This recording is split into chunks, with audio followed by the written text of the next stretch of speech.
Hello, welcome back to Crushing Sounds. My name is Chris. I am joined by the last finalist of this year's Metal to the Masses. I'm joined by the incredible Mandragora. Thank you so much for joining me today, guys. How are we doing? Yeah, not too bad. We just got out the back of our last rehearsal in preparation for Sunday. So very sweaty, but like feeling better than we did this morning, I think. Like no matter how much we rehearse, we're not ever gonna feel ready, I don't think. But just excited now. Yeah, I think we can all attest to that. It's getting ever closer. Just peek behind the curtain, people watching. It is currently July the 11th, so the final is fast approaching. But anyway, we'll get on to the Melt of the Masses in just a little bit. But let's start with the obvious question: why don't we? How did Mandragora come to be? Well, this is mine and Riley's flat. We live together now, but we met 3 years ago through uni. We both went to BIM. Um, and when we met, we said, well, Riley was really into the idea of starting a metal band. And I was doing like solo folky country music of my own, never even considered doing that. I've always been a big metalhead, but just didn't really think that that was an option, to be honest. And then we were just messing around and we've been really good friends with Ryan and Kieran. Like obviously through uni, we were on the same friend group, and um, we were just working together on a bunch of uni stuff, and then just messing around. And then I don't know how much you know about BIM, but they do Mhm. like showcases at the end of every semester. Um, and we applied for one of those, and we got in with this like kind of jokey metal song that we wrote. Um, and we were like, oh shit, people like this. And then then it just came to be, I suppose, and we weren't taking ourselves very seriously to begin with, and then it all kind of just got very serious. I think because there wasn't many um, heavy music groups at that time when we were studying there, so all the metalers were kind of latching onto it. Um, but it was good. And then yeah, and then we changed the name. When we started, we were called ID Please, for some reason. Because we were outside Pirate Studios one time, and there was like just some weird guy, like standing at the door asking for IDs. That he was like not affiliated with Pirate Studios at all. And we just thought it was really funny. And then we had to have a name to apply for the showcase, so we just put it as that. And we were going under that name for ages, and it was like a rave aesthetic with like neon paint, and it was very new metal. And then yeah, we decided to take it a bit more seriously, latched onto the plant aesthetic. The Mandragora name came from one of Ryan's pedals that was called Mandragora. Um, yeah, it just went from there. And then I have an addiction to buying fake plants. Cool. You asked if I know BIM. I think half the guys in Swarmore graduated from BIM. I think a few of us did. So were you in what was it professional musicianship? Was that what the course? I think yeah, that is what it used to be called. It's popular music performance now. But Oh, okay. Cool. from what I've heard, Yeah, was it like I think BIM Live was Smarmore's first ever show. it's the same. Yeah. How long? I know this is meant to be about us, but out of interest, how long has Smile been together? I think we formed mid 2019 or something, maybe late 2018 or something. Basically, we were like formed as a uni project, so it kind of became a proper band, I guess, end of 2019. So was Mandragora formed for a project? Was it a passion? It kind of encompassed both things. It was formed just for some fun, and then it just turned into a lot more than that. But you know, we're all five of us quite fortunate to have very supportive family, um, which obviously we do work hard and we've put a lot of effort into it. But in turn, don't think we would be where we were if it weren't for all the support from our friends and family who just treat us like the biggest band in the world. So um, it definitely feels a lot more real than it did when we started it. But yeah, it was basically just it was a uni project that we were writing music for, and then it just wasn't anymore. Yeah, yeah. Sounds about right. Cool. So, elevator pitch time. How would you describe the sound of Mandragora to any listener? And I don't mean the plant. It's really hard. I think we've all kind of been struggling with that one.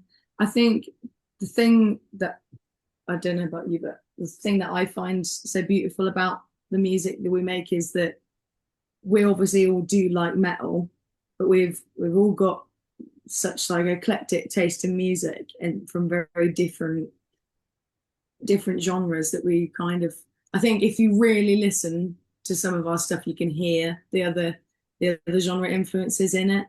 Like Kieran is a big Frog. prog funk Yeah.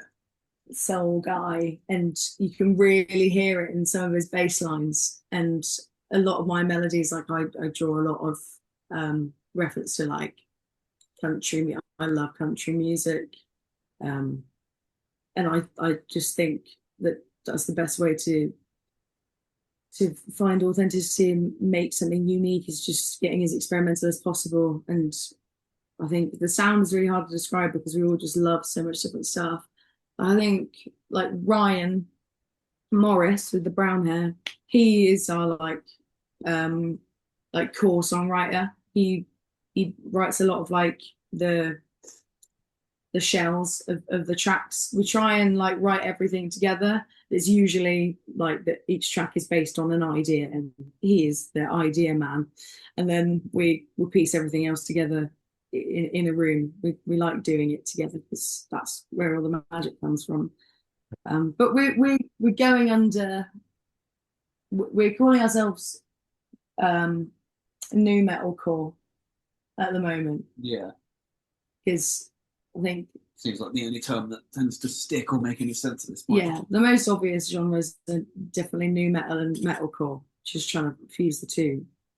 But we've had a few people say that they're not sure they can hear the new metalness, which in the last year we've been just trying to like bring back because that is the genre that we all love the most, really. Cool. So, going off of that, though, were there key bands that were inspirational in the foundation of your sound, or did it just grow naturally? Well, me and Riley are huge Corn fans, um, so that was definitely a big one. But I mean, the ones we tend to go to as like major inspirations are like Killswitch Engage, Spirit Box. Uh, yeah, we like Spirit Box. for me personally, like Slipknot is a big one. It just really sounds like we're just listing off a bunch of big names. Yeah. Because like, Metallica, man. I wouldn't really say there was like one that we're like we want to be them. We really struggle to with the for fans of because it's just like melodic metal, isn't it? Really. um, but I think we've all got our own influences. It is a shame that the boys couldn't be here, but we did just have like the longest rehearsal of the longest, so it's understandable they you couldn't get them here. But Yeah, but no worries. Again, really appreciate you guys taking the time after such a big rehearsal. But I really like. Obviously, we mentioned I think Mandragora comes from like a botanical like name kind of thing. But I really like how your imagery across your socials and everything, your artwork, also kind of ties into that in a little way. Your socials, your visuals are all very cohesive, which is really really cool to watch. Was that something you wanted to focus on right from the get go? I'm yeah. We definitely had we definitely wanted like a look when we started, but like finalizing it and actually deciding what it was going to be took a very long time. Like as like I says it earlier, we tried going for like a rave, like UV neon aesthetic at first, um, which didn't go very well. It didn't look brilliant.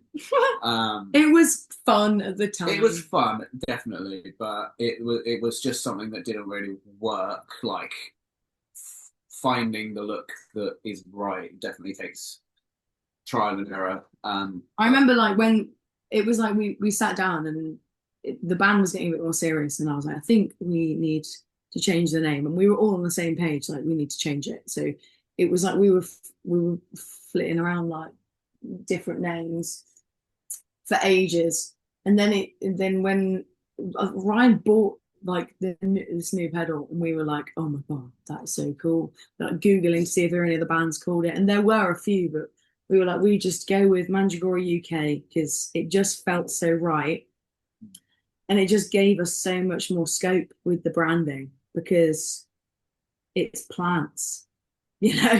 Like you can there's a lot to go off. There is a lot, just plants, and we've definitely refined it. Like in the beginning we were going for this like apocalypse imagery, and we were trying to do all like rotting plants, and like this whole like theme of like the rebirth of like nature taking its course and nature taking over the planet again after like the extinction of humans. And we did last year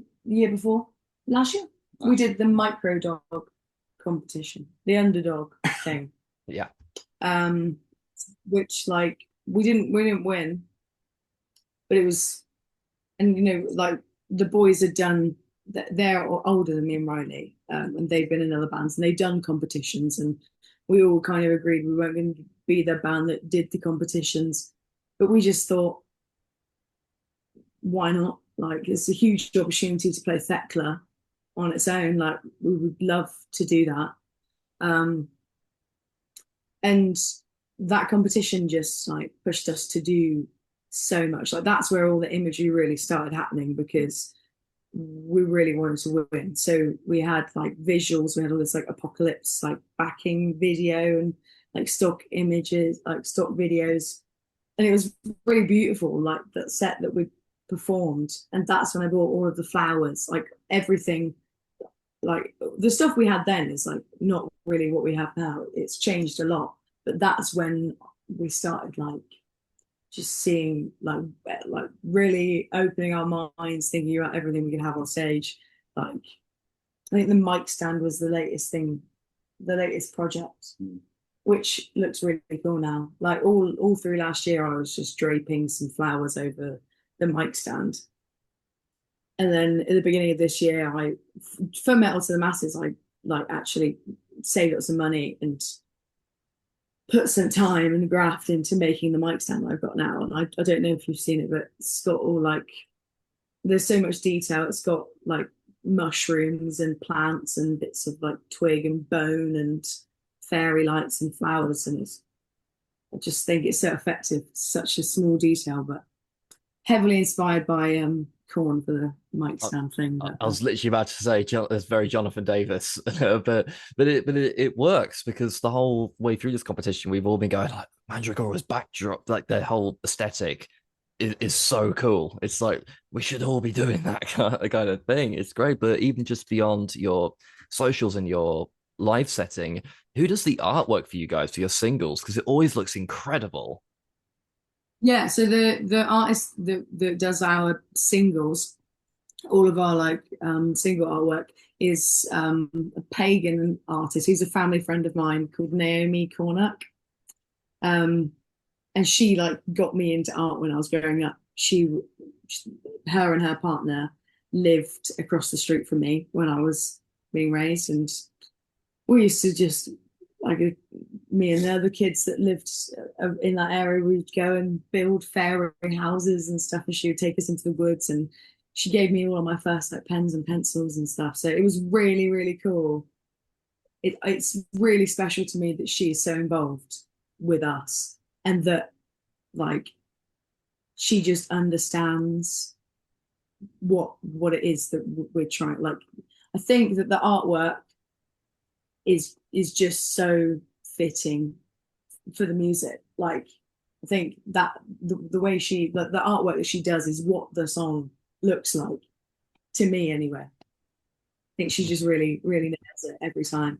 It's really interesting, like her process, the way she does it. Like she doesn't charge us for any of the artwork that she does for us.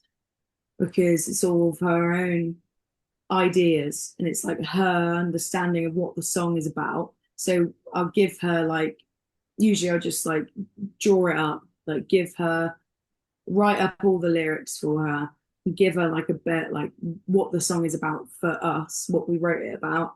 And then just like some key like words and colors and bits that we want in it. And then she just does it.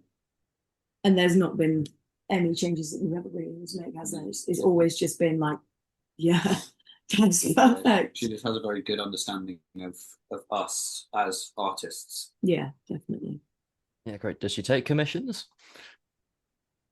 Well, no, like her art is like really like personal and emotional. It's like thing for her. I don't think she does commissions, but like she does work. She does like working with people and working with bands, but it has to be like a joint, if you know what I mean. It has to be like a shared thing. Like she is as much part of it.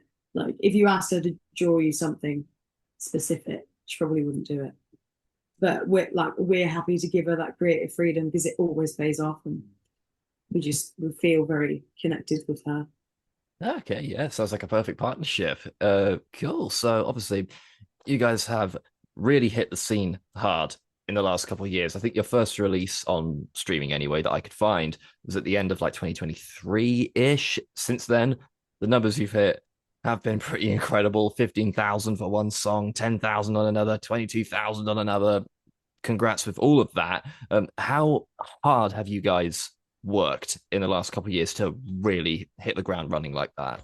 We all do our own thing. I think like the most important thing is delegating, because for a while, like all of like this the social side of things, I was doing all of it, and there has to be a balance. Otherwise, you start to feel resentment towards like the members. Like as a band, the five of us have been through a lot. Like we are siblings now, but we've had so many ups and downs, so many fallouts, and the boys do work really hard, and so does Riley. We all have our little areas of stuff to do. Yeah, like, you manage the socials. I do like finances and stuff. Ryan Morris does like songwriting.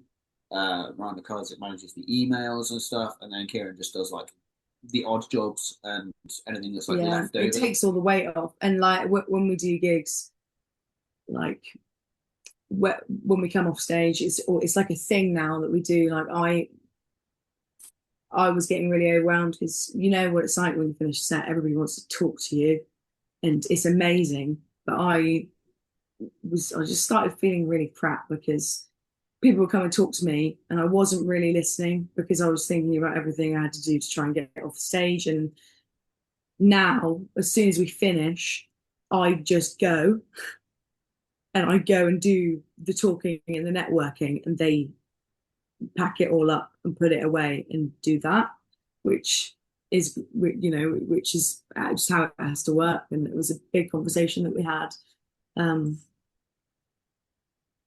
just to make it work for us. I think with like we do a lot of social media stuff, like, and we have done for ages. It's really hard to know what to do though, because everything is cringe, but then nothing is cringe, and it's like figuring out what content works for you. Like for ages, we were making loads of cringe like TikTok stuff, and we were getting like quite big on TikTok, and that's where a lot of like the streams came from, because I was just posting every day, like setting the camera up, dancing in front of it, listen to a song. We don't do that as much anymore, just because although it was you know, it's all about promo and pushing the music, but at the moment I think we're just trying to refine. It's very easy to like, I feel like I'm saying everything at once right now. I think we got too far into the branding, and we lost sight of what we were actually doing it for. We were just trying way too hard. It was all really serious, like taking ourselves so seriously. Everything had to be perfect. I was posting on Instagram and TikTok every day, made Mandragora my entire personality, never took a break. Like, but now I like don't have, I try not to have the stuff on my phone and just have it on my laptop so that I can actually not look at it all the time. And yeah, we had a couple of months where we didn't even realize we hadn't written any music for ages. And we were like, what are we actually doing? We've been playing the same 5 songs at gigs for about 6 months. And, you know, we look great, but like, we haven't written anything new in forever. So then we had like 2 months where we just like went a little bit like radio silent on the socials and just sat down together and reconnected as a band, went away, did some shows. We always love doing shows out of Bristol because it feels like a holiday, and it's where we all like just connect the most, and we have so much fun. And we'd forgotten how much fun we had when we just were together and writing together. And then we applied for Metal to the Masses. Yeah, brilliant. Cool. So let's talk about Melt to the Masses. So evidently, though, I think all that work you did for all these years to like build that social media following, build your fan base, basically. I remember your first heat very well. It was the same as my band's first heat in Smarlmore, and we were all blown away by what you guys were doing up there. You came across as such a solid unit on stage, off stage, socials, all that. And you had quite a lot of people there who were very excited to see you guys, which was very intimidating, I must say. So how awesome is it to see like people in the crowd singing your songs back at you? That must be amazing. Yeah, it's really the awesome. Best feeling in the world, honestly. Like knowing that people are like resonating that much with what you're making, and are like, yeah, I don't even know. It's hard to put into words, but like it's just the best feeling ever. I think sometimes, like, no matter how much a song means to you when you write it, it's going to mean something completely different to whoever's listening to it. And for ages, like, you know, did the whole thing where, you know, you introduce every song, talk about what you wrote it about. No one, like, that is nice sometimes, just to get a bit of context about, you know, what this band is all about, what they're here for, what they're trying to stand for. But now we just leave the music open to interpretation, and that just seems to work because we get such an emotional response from the crowds that we play to when we play the songs that we do, because it's just so awesome. It is, like Riley said, it's just the best feeling ever, especially when it's people we don't know. Like I said, we do have a lot of like really supportive friends and family, but seeing like we played a show in London in December, and we were really nervous about it. And it was we made friends with this band called Gender Crisis in London, and they were doing a tour in Bristol. We supported them at Exchange last year, and they invited us to play with them at a charity event to raise money for the singer's top surgery in London. And we didn't expect anybody to know who we were, and there were people there that found us on Spotify that were singing the words to our songs. We didn't know them, and that was just like, what is going on?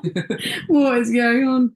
And you know, they don't know us. They don't know that, you know, I'm a pot washer and Riley works at CEX. Like,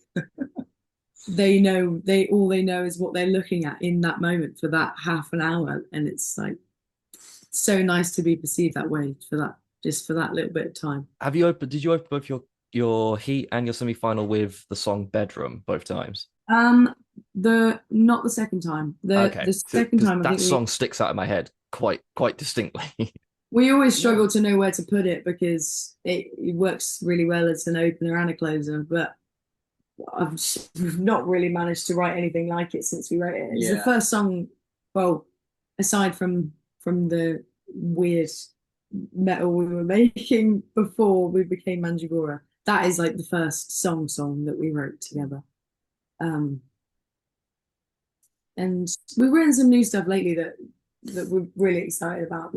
We've added 2 new songs to the set for Sunday, which are completely fresh, and it's a huge risk. And we've been, oh my god, no one's gonna know them. It's not gonna it's not going to go down well, but we're taking the risk, and I think we're just really excited to offer something fresh.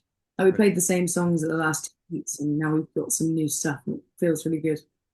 Yeah, fantastic. Can't wait to hear it. I feel like many, if not all of the finalists this year, we all go mental when we play live. It's not just about playing the songs. We all just go fucking balls to the walls, whether it be wacky and ridiculous like Cruelty Circuit or smart or something more aggressive and in your face like you guys. Is your mental live energy something that you deliberately wanted to put in there, or is that just how you guys naturally perform? I think it's just how we feel. I think we get. I can't speak for the boys, but I'm pretty sure this is how they feel. Like our confidence comes from the confidence we have in each other. And I know that when I'm on stage, I don't have to worry about anything other than what I'm doing because they've always got it in the pocket, the rest of them. And I think that you guys all feel the same about like all of us. Yeah. And I do think it's genuine. Like I don't think, I mean, back in the beginning when we were playing like shows to like 5 people, then you have to like pretend. But I don't know. I don't think so. I think it's just how we feel. We just love playing with each other. Just get so excited about being on stage together. And it's, I think recently it's just been trying to find a like a balance between being serious and actually just having a good time. Like we want everything to go right on Sunday, but also today in the rehearsal we were like, we need to just enjoy this and be present with each other and just have a good time and goof off a little bit, and just the audience will love to see that we want to be there, you know.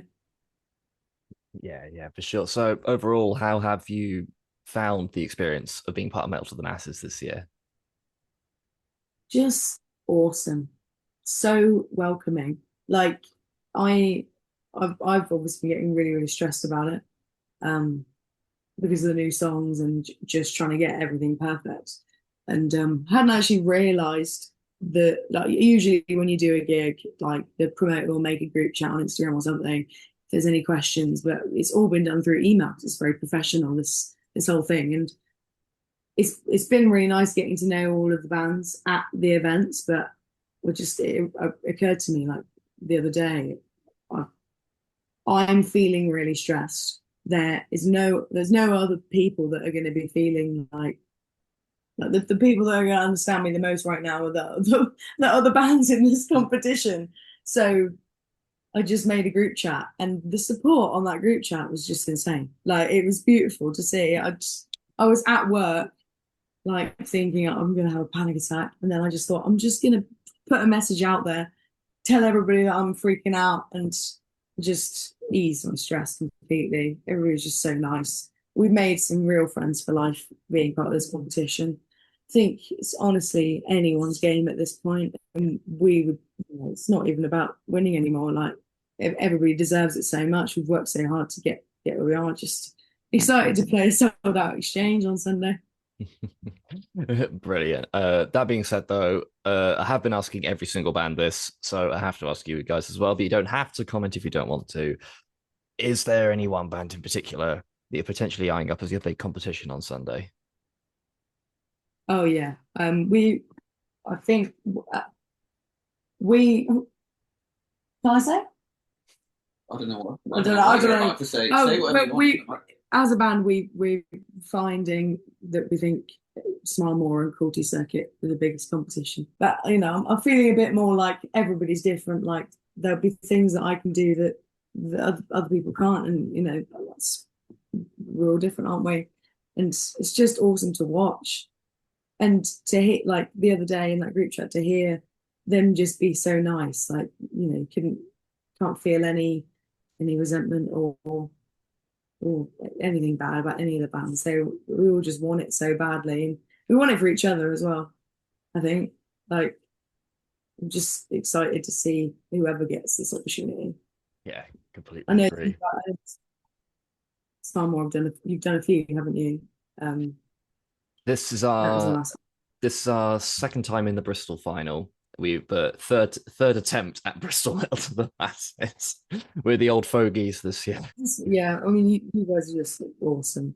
Like, I've just the whole aesthetic, and yeah, it's just love the sound. I remember when I always bring my brother and my cousin, and they are harsh critics, and they're like diehard metalheads. And as much as they love coming to support Mandragora, like they're honest with me, and they like it heavy. And when you guys played in that first heat, Toby, my cousin, was like, "Oh my God, it's like System of a Down and Primus had a baby." And he was in the I think he moshed harder for you guys than he did for Mandragora.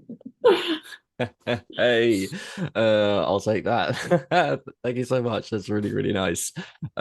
So what would it mean for you guys to play Bloodstock? Just be a dream come true. I mean, it's we all it's all relative. We all want it as much as each other. Like I grew up going to that festival. I've been watching bands on that stage since I was born. Like it feels like a very personal and specific, like lifelong dream of mine. Try not to think about it too much because then I want this competition to just be about the networking and just the experience. I'm trying not to think about Bloodstock too much because then it becomes about something else, you know. Obviously, it would be a huge deal, but I don't want it too hard, Okay. you know. No, I, What I have get you? that. I feel very similar. Yeah, like it's it's such it's like such a big opportunity that it's kind of something that I can't really wrap my head around. So I just haven't been trying to. Like I haven't really thought about it that much, in all honesty, because like it just becomes such an overwhelming thought of like what an insane thing to do that would be. And I don't want it to get in the way of meeting all of these other bands and just having a good time. Like, Yeah, completely agree. but would be pretty cool though. Yeah, yeah. I mean, yeah, I completely get that. That is cool.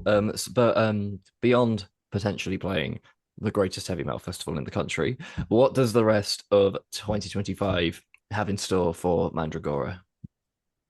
So we are playing.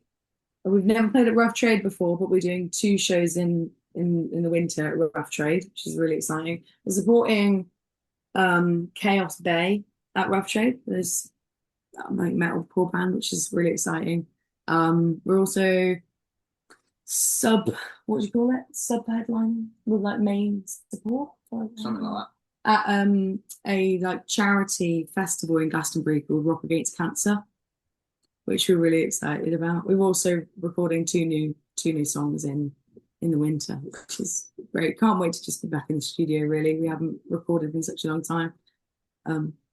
Yeah, that's pretty much it. And hopefully, we can play with some of the bands we've met in part of this competition because that's the real one. So many that competed, I actually had never heard of before, and I couldn't believe that. Can't wait to see what you guys come up with next. I'm eagerly awaiting new music from you guys. So, for everyone watching, please check out those links down below in the description to check out Mandragora and all the stuff they've got coming up in the near future. Cool. So, we're nearly done. However, I like to end these interviews the same way every single time with some random quick fire questions that have nothing to do with anything. You can think as long or as short as you want. You can fight it out if you want. You do not have to come to a consensus. Just some quick fire questions to see us through to the end. And I'll start with the absolute classic: traditional metal or modern metal? You can answer. me personally, modern metal. I think I mean, I'm an extremely heavy deathcore extreme metal fan, and there's nothing quite like a massive beatdown with a huge sub drop and some freak making weird noises with his throat. Like there's just it just hits for me so much harder than any of the older stuff personally. Hell yeah. Same. Oh, hell yeah. Short songs or long songs? Long songs for me. I'm going to be indecisive and say depends on the mood I'm in. I like the long ones that sound like a couple of different songs. So like A long song with three two short short songs together to make one big long Yeah. song. Something like Opeth, I've got you covered there. Fast songs or slow songs? Well, I suppose based on what I said earlier, it would have to be slow songs. But, doing a fast song and then having a slow breakdown or a slow song with a fast breakdown, best of both worlds. So, but I'm not allowed to be diplomatic here. So, slow songs. Be Final confident answer. in your answer. Yes. Slow songs. Slow yeah. songs. Slow songs. Brilliant. Streaming or physical media? Physical media. Physical. Provided I have the money for it. We have vinyl. Yeah. There you go. Yeah, There you go. There you go. Check out the vinyl at the merch stand on Sunday. Summer or winter? Right now, winter, because it's too hot. in it. Yeah. Such a random question. Summer though. If you asked me that same question in the winter, I'd say summer. So, Oh, can you just answer Oh keep my going? God. I'll just ask again in 6 months. Yeah, exactly. Right. Favorite city? Bristol. Bristol. Oh God. Tea or coffee? Tea. Neither. Oh, okay, Oh. interesting. All right, steady on. You like herbal tea? If I have to. Oh. That's 2 points for tea, we'll call that. Favorite movie? Oh, 28 days later. Oh, good one. Mad Max Fury Road.